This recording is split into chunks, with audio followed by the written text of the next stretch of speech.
अक्सर उनका नाम भले ही फिल्म क्रेडिट्स के आखिर में पाया गया, पर उनकी गिनती तब से लेकर आज तक हिंदी सिनेमा जगत के सबसे बड़े विलन्स में की जाती है।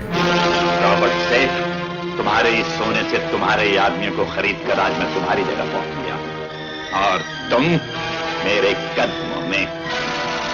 यही है वो शख्स जिसकी शक्ल, अदाकारी और खौफनाक पहचान के कारण लोगों ने अपने बच्चों का नाम प्राण रखना बंद कर दिया।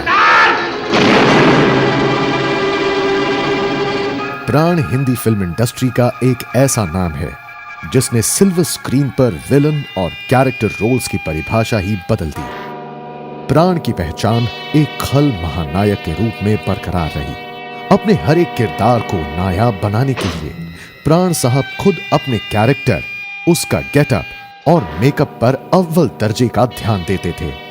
तरह तरह के मैनरिज्म्स, देसी विदेशी एक्सेंट से एक शातिर गिरगिट की तरह वो खुद को बदल देते थे। जिस बस्ती से गुजरेंगे वो बस्ती जला दूंगा, जिस घर में छुपेंगे उस घर को उजाड़ दूंगा।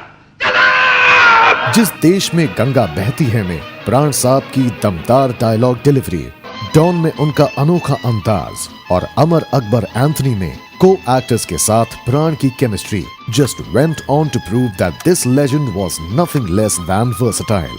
प्राण साहब ने खलनायकों को dignity, stardom, very large salary, ये सारी चीजें प्राण साहब की वजह से हुई खलनायकों के साथ में। हीरो कोई भी हो, कितने भी हो, प्राण साहब का नाम एंड प्राण आएगा। तकरीबन 400 फिल्म की रील में बसे हैं प्राण के खलनायकी के खौफनाक किस्से, जहां उन्होंने मक्कारी और चालाकी के जाल बुने। Adding more to his charm, nobody can ever forget Pran's portrayal as Sher Khan in Zanjeer.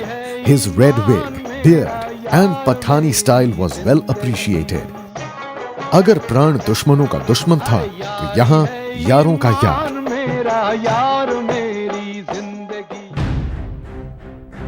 प्राण साहब की विलनी की खासियत ये थी कि वो एक के बाद एक फिल्मों में विलन बनते गए, लेकिन उन्होंने कभी अपने आप को रिपीट नहीं किया।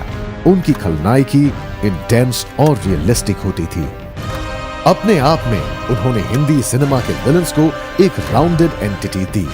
इसलिए तो महज उनके पर्दे पे एंट्री लेते ही सिनेमा घरों में खलबली मच जाती थी। शायद तू ये भूल गया कि इस जमीन पर फतेह खां अकेला पैदा नहीं हुआ है, उसके साथ उसकी भला की जिद भी पैदा हुई है। The man who added Barkhurdar to Hindi cinema's dictionary. Audience उनकी गंभीर तर्रार आवाज, चीते जैसी गहरी आंखों की न सिर्फ दीवानी थी, बल्कि उनके लार्जर दैन लाइफ पोर्ट्रेयल के कारण उनसे बेहद डरती भी थी। दारू की बोतल में साहेब पानी भरता है। Pran Sahab was also honored with the Padma Bhushan in 2001 and the Dada Saheb Phalke Award in 2013. In his entire career, Pran Sahab perfected the art of portraying evil in all its dimensions.